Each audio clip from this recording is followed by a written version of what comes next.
Hey everyone, I'm Evie and welcome back or welcome to my channel. In today's video, I'm going to be sharing some reflections, tips, advice, and things that I wish I really knew about the transition from high school to university. I've just finished my first year of university studying a Bachelor of Pre-Medicine Science and Health, and I figured it would now be the perfect time to reflect on the year that has just passed. I hope this video is able to help any of you who may be starting university soon, and I promise it's not as scary as you might think. With that being said, let's get right into it.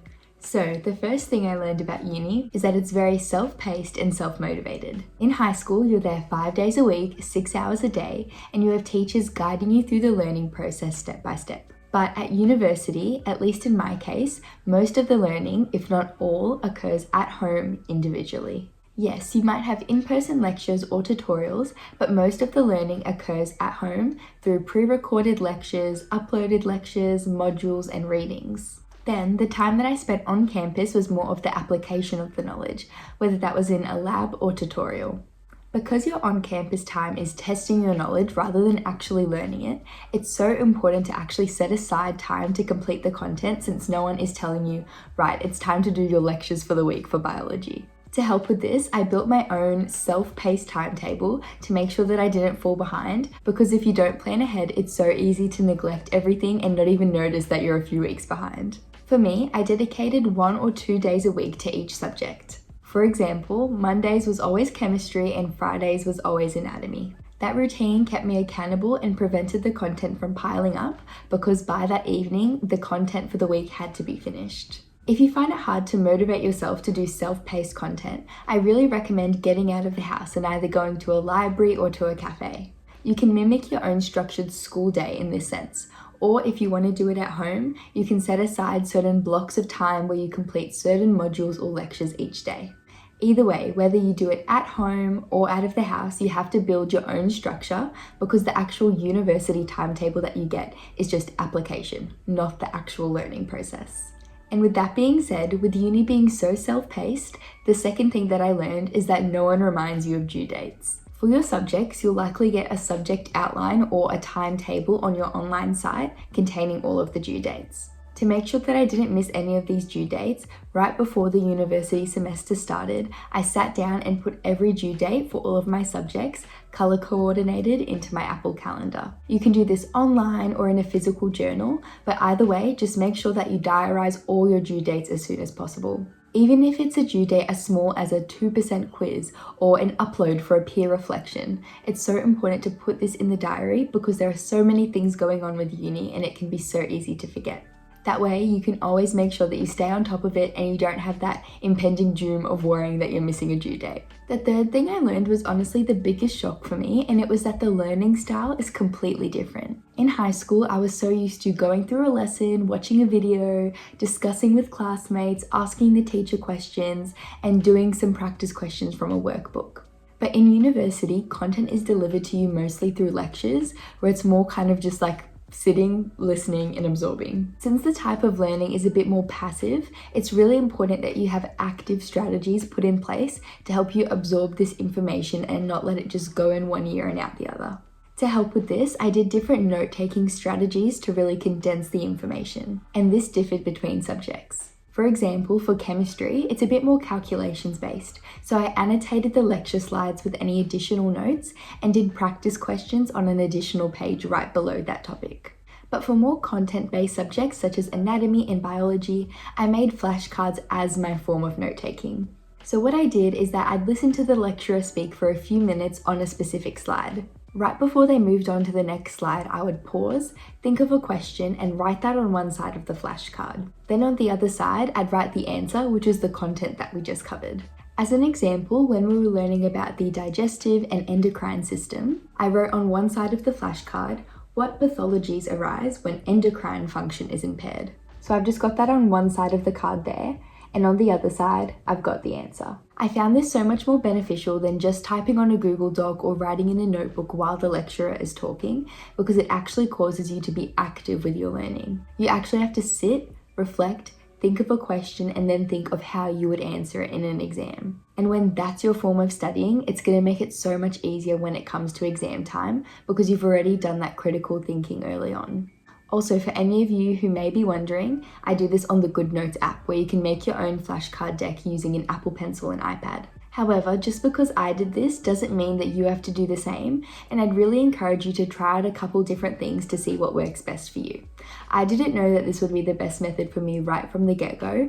In my first semester, I made the mistake of just typing on a Google Doc because there was so much content and I wanted to cover it all. However, I found that I learned so much better when I really condensed it down into my own flashcards.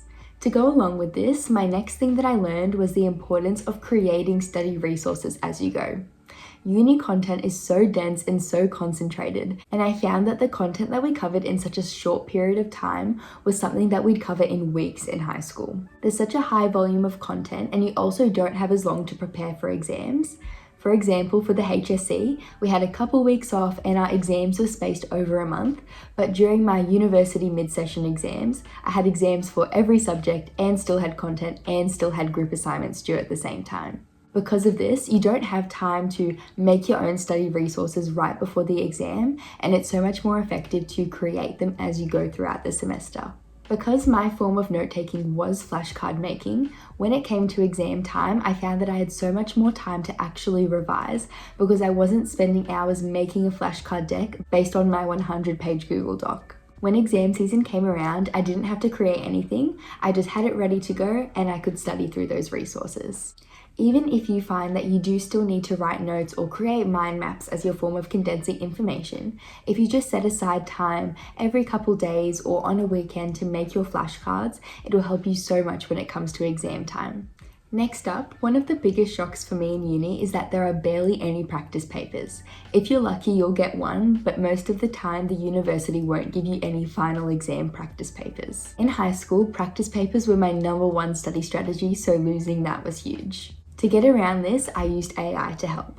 If I had lecture slides or my own notes, I would upload them and ask AI to generate practice questions for me. But if you're lucky enough to get a practice exam, I'd recommend uploading that practice exam and asking AI to generate a mock practice exam in a similar style to the one that you've been given. You can then repeat this process and get fake practice papers, which can honestly be so much more effective because the AI tool is more likely to give you a question that you could actually get in the exam as opposed to a past paper. For me, I mostly use ChatGPT and Gemini to help me generate practice questions, but there's also a tool called Thea where you can upload your notes and it generates a flashcard deck for you, which was really nice. If you also want to revise on the go, Notebook LM is amazing. You can upload your notes or your lectures and it generates a podcast for you with 2 people talking, and I found that really cool to help me further reinforce my understanding. I was actually really happy to learn this next thing, and it's that making friends in university is actually a lot easier than you think.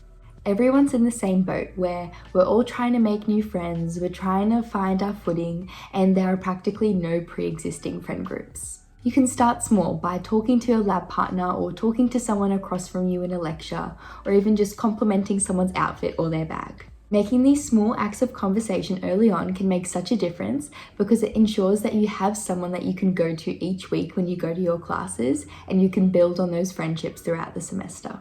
It's also great in university because you all have a common interest of studying the same subject or studying the same course, so if you don't know what to talk about, at least you know you always have that common ground. There are also many clubs and societies at university, and these are great opportunities to meet people that have like-minded interests. This opens up the opportunity to make friends that are outside your course, which is also really refreshing to get new perspectives and to meet more people than you usually would.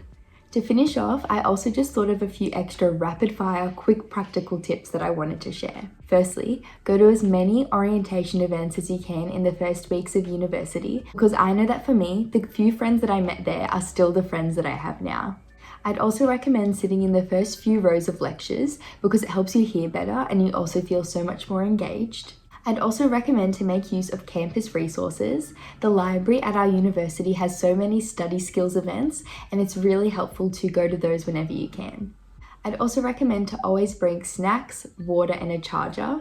University is great because there's so many food options, but it can get expensive after a while. Also, if you drive to university and parking is a bit of a difficult situation, I'd recommend getting to university early, even if your classes don't start for a few hours. You can go to the library in the morning, do a bit of study, and have a calm start to the day instead of worrying that you're running late and scrounging for a parking spot. And I'd also really recommend to view your degree as a tool and not a direct path to where you want to go. It can be so easy to look at the title of your degree and lock yourself in a box of one specific career pathway, but there's actually so many soft skills that you learn during your time at university, such as communication, time management, critical thinking, and so much more. And while a specific qualification can leave you set up for one job, if you do want to change directions, you have such a firm foundation in the soft skills you've already been able to develop through studying whatever degree you've chosen. Our time at university is so crucial because it's when we really learn and grow and see what we like, and it's really important to still be open to other opportunities and to not be closed-minded from the start. I know that for me, before starting university, I had my eyes focused on just one specific career path, but during these past few months, I've been able to learn that there's actually so many new career opportunities that I didn't even know yet, and it's so nice to have that flexibility to choose. And during these few years of my degree, I'm just going to continue learning and continue building skills and have some time to mature to see what I truly do enjoy. And that concludes this quick advice video on some tips for the transition from high school to university. I hope that this video was able to help you in any way, and please feel free to comment if you still have any other questions or you'd like to ask anything about the start of university. I know the transition can seem a bit scary at first, but it is so nice to have more freedom in the study direction that you're taking. If you enjoyed this video, please feel free to like and subscribe for more content just like this, and feel free to comment any video suggestions that you have below. Thank you so much for watching. I'll see you in the next one.